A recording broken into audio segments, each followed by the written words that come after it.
Hello and welcome to Eagle News International Australia Oceania. I am Angela Miranda from Sydney, bringing you the stories from Australia, New Zealand and Papua New Guinea. Here are the headlines. COVID-19 outbreak in Melbourne causes 7-day lockdown.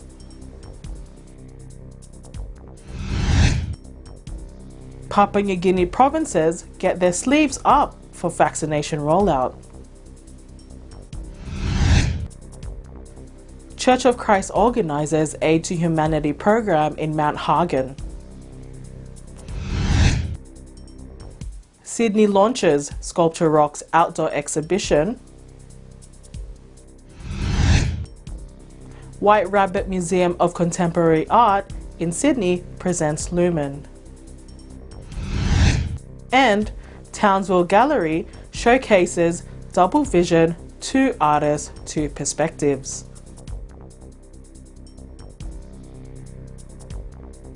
Let's kick off with some COVID-19 updates in Australia. The state of Victoria braces itself amidst another outbreak as it imposes a 7-day lockdown. Let's hear more from our Eagle News correspondent, Mia Makapagal. Mia? An outbreak of COVID-19 cases in Melbourne consequently instigated a 7-day lockdown. This statewide lockdown was effective from the 27th of May to the 3rd of June 2021. As of the 29th of May 2021, Victoria has 45 active cases, 4 that were locally acquired overnight. After months of regulating a minimal case count, the City of Melbourne issued a health alert as a breakout of a highly contagious strain of COVID-19 emerged in the community. Contact tracing was immediately conducted to identify links to clusters and detect individuals that require isolation. Thousands of individuals were recognized as a risk of contracting the virus and thus were ordered to isolate. The mitigation of community transmission sought the implementation of restrictions. Residents in the state are restricted to leave their homes unless for 5 approved reasons: seeking and providing medical help, authorized work and study, collecting and receiving necessary goods and services, receiving a COVID vaccination, exercise, and emergency circumstances. A 5-kilometre radius travel restriction is also in effect. Governing health authorities are urging residents to respectfully adhere to the restrictions in this lockdown, for in this, virus transmission will be mitigated. The 7-day lockdown in Victoria will aid the state in controlling and mitigating the spread of the COVID-19 pandemic. Reporting from Brisbane, Australia, this is Mia Makapagal, Eagle News, and we live in interesting times. Thank you, Mia. This just shows that coronavirus is really unpredictable and we can never be too careful. Meanwhile, in Papua New Guinea, COVID-19 vaccines are being deployed in the National Capital District of Port Moresby and in other provinces. This is under the country's program called Sleeve Up Vaccination Rollout. Our correspondent Echo Hortaleza Quinola will give us more details. Echo? The country is still suffering from the surging coronavirus outbreak. However, health authorities have already administered vaccines to the residents of the National Capital District, Port Moresby. As of this report, other provinces have started the vaccination rollout. Recently, different provinces have been given the chance to undergo the government's program called Sleeves Up Vaccination Rollout in Papua New Guinea. More than 26,000 people have received the vaccine so far. Deputy Controller Dr. Esorom Downey announced to the public that 14,503 people were vaccinated in the southern region, a total of 3,430 in the New Guinea Islands region, 4,198 residents from Momase region, and a number of 4,628 citizens in the Highlands region. The northern and Gulf provinces have not yet started their vaccination program. According to Dr. Downey, the COVID-19 vaccination is recommended for travel to all regions. He urges the public to check with their local health clinics if vaccination is offered in their area. The authorities are also discussing the implementation of vaccine cards for international or domestic flights to indicate members of the public who have received the vaccine. The low acceptance rate of the COVID-19 vaccination rollout is a great challenge to the Papua New Guinea government. Educating the people helps build trust in the decision to offer vaccination. Reporting from Port Moresby, Papua New Guinea, this is Echo Hortaleza Quinola, Eagle News. We live in interesting times. Thank you, Echo. We're looking forward to the news of vaccine uptake in your area. Still in Papua New Guinea, Church of Christ members extend help to the needy in Mount Hagen through the Aid to Humanity program. Again, here's Echo Hortaleza Quinola to share more details about this event. Go ahead, Echo. Iglesia Ni Cristo members in Mount Hagen, Western Highlands Province extended help via the Aid to Humanity outreach program to give joy to the less fortunate residents who are in dire need of support and nourishment. As the coronavirus cases in Papua New Guinea increase rapidly, pressure is put on the country's economic and health system. But despite all these, the Iglesia Ni Cristo or the Church of Christ members were not hindered to extend generosity to the people of Mount Hagen. Led by the ministerial worker Brother D.Sem Brian Companion, they provided food, care packages, and spiritual nourishments to these disadvantaged people. Ang lingap pamamahayag na ito ay kaugnay po ng pagdiriwang po namin sa ika-41 anibersaryo ng Mount Hagen Group Worship Service, distrito po ng Australia West. Ito po ay matagumpay na naisakatuparan. Unang-una dahil po sa awa at tulong ng ating Panginoong Diyos at ng ating Panginoong Heso Kristo at sa walang sawang pagmamahal at paglingap ng ating tagapamahalang pangkalahatan, ang kapatid na Eduardo V. Manalo, na pagkalooban po ng tulong material, kaanib man o hindi kaanib sa loob ng iglesia. At higit po sa lahat ay nagkaroon po sila ng pagkakataon na makapakinig ng dalisay na mga aral ng ating Panginoong Diyos. Tuloy-tuloy po namin isasagawa ang ganitong aktibidad sa dakong ito upang marami pa pong mga tao ang makaalam ng katotohanan at sa awa po at tulong ng ating Panginoong Diyos ay maging kaanib din po sila sa tunay na Iglesia ni Cristo. Though civil unrest is present in this province and it creates a tumultuous environment, the Iglesia ni Cristo never stops in finding ways to extend kindness and love. Reporting from Port Moresby, Papua New Guinea, this is Echo Hortaleza Quinola, Eagle News. We live in interesting times. Thanks again, Echo, for sharing another inspiring story in Papua New Guinea. After the break, we will see Japanese works of art through various sculptures set up in Sydney. Plus, let's take a tour to an impressive glow-up exhibition featured in Sydney's White Rabbit Museum of Contemporary Art. And another one for the art enthusiasts, an exhibit by 2 local award-winning artists in Townsville. All these stories when Eagle News International Australia Oceania returns. Stay with us.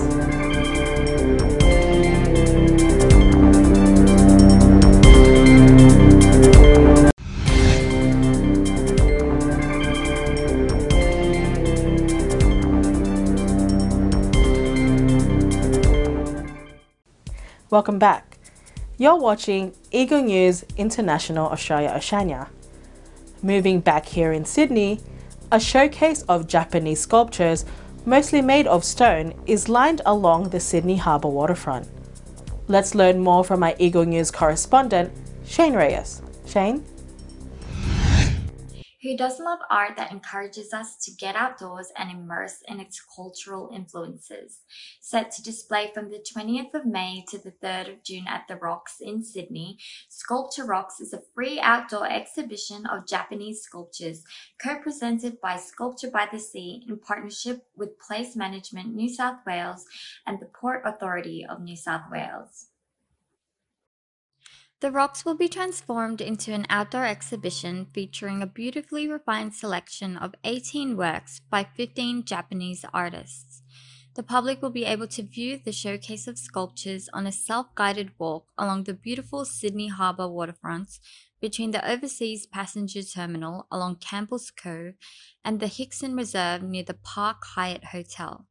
Concurrently, there will also be a free indoor exhibition, Sculpture Inside Rocks, that consists of smaller contemporary sculptures at the Campbell's stores directly above the restaurants at Campbell's Cove.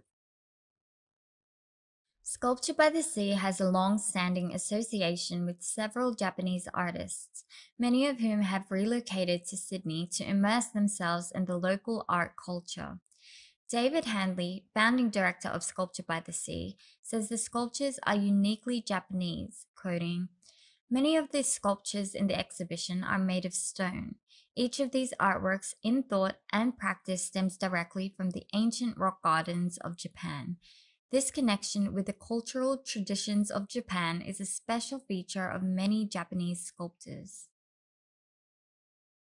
The Sculpture Rocks Harbour Walk was initiated to find an equally striking and accessible location for the artworks following the setbacks of 2020 when the Bondi Sculpture by the Sea outdoor event was delayed and then cancelled due to the COVID-19 restrictions on public gatherings.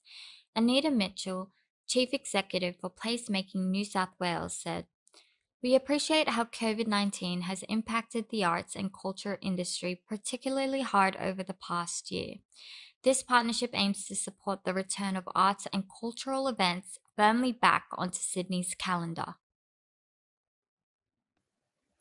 The primary goal of the Sculpture Rocks event is to support the arts and culture community within Sydney during a time when it's most needed.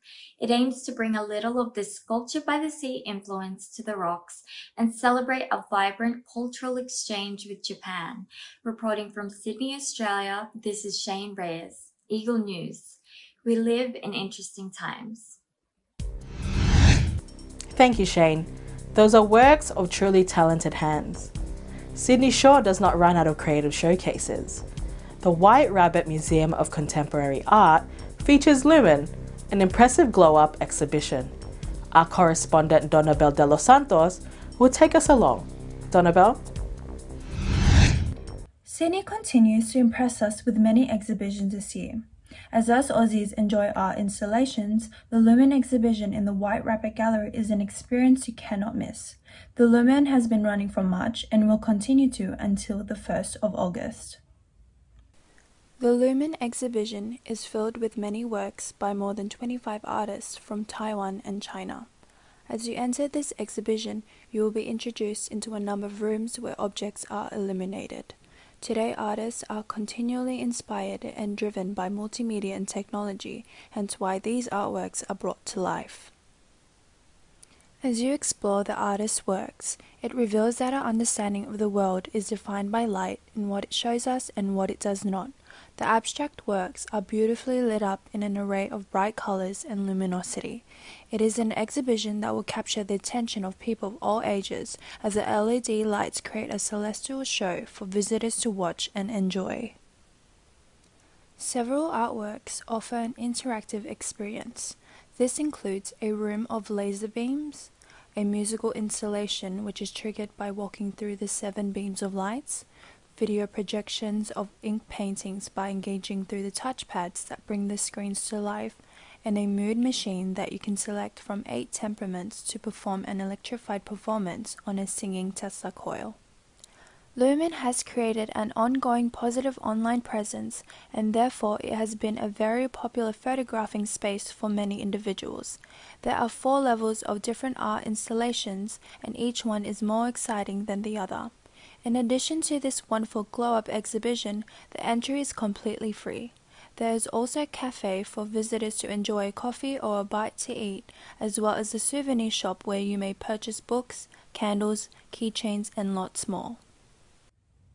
Visitors will be happy to know that Lumen will remain free with no need for booking Wednesday through Sunday.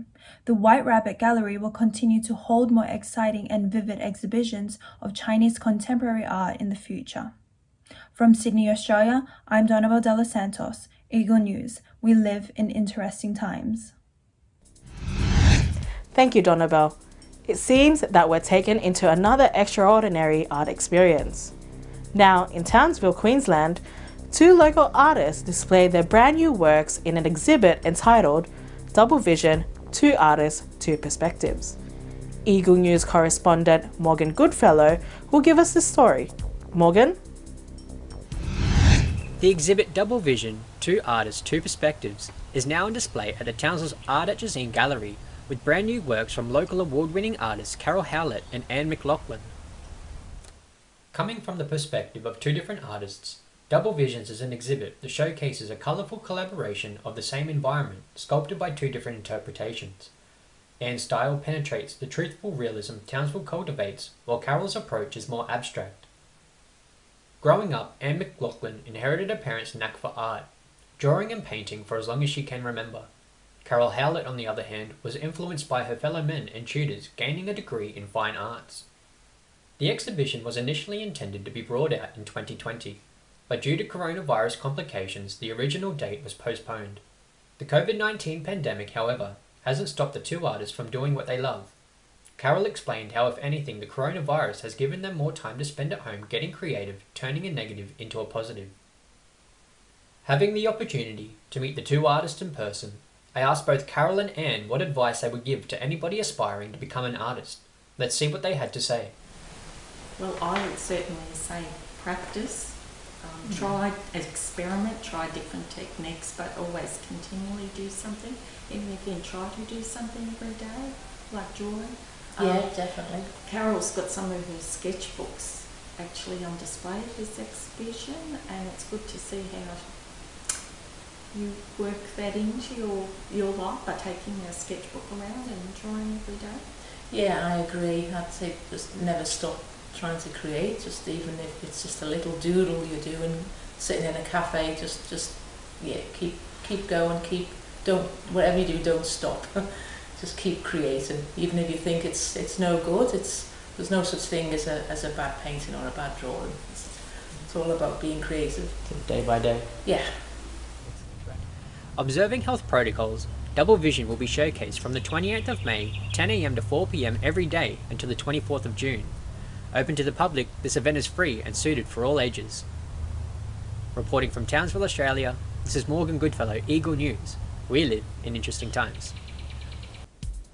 Thank you, Morgan. That's a perfect combination of beautiful art and admirable story. And that concludes today's program. Thank you for watching Eagle News International, Australia, Oceania. Join us again next time as we share more stories from our bureaus across Australia, New Zealand, and Papua New Guinea. Visit our websites on eaglenews.net and eaglenewslive.com. And don't forget to follow us on twitter.com/eaglenews and on facebook.com/eaglenews. Stay safe, stay strong, and take care, everyone. From Sydney, Australia, I am Angela Miranda, Eagle News. We live in interesting times.